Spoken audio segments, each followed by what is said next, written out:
And again, networks have got negative connotations, sort of nepotism, favoritism, whatever. But actually, the organisation that I worked for 21 years at the BBC was primarily networks. It was people who knew people who trusted people, who spent too much time in the bar drinking with each other.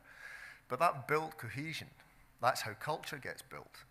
Not because of some top-down mandate, but one person at a time, one conversation at a time, through these networks. You need to align diversity with your strategy, your organisational strategy. Too long has diversity sat out like the proverbial, sticking out like the proverbial. It looks like it's something odd and different and something we've got to fix. It is actually a central business issue that you need to have as part of your organisational strategy, and you need to be very aligned in your diversity work with your organisational strategy. You need to take a very disciplined approach. Nothing happens without leadership. You need focus. You need clear accountability. It's all about embedding this whole concept of diversity and inclusion in your organisation's DNA.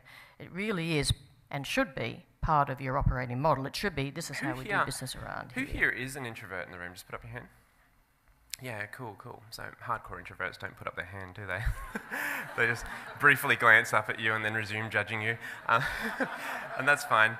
Some of the extroverts put up their hand because they love the attention. But I'm just kidding. Let's not get carried away with labels here. This is all about recharge time. So we can do in either camp. It's just about how we recharge.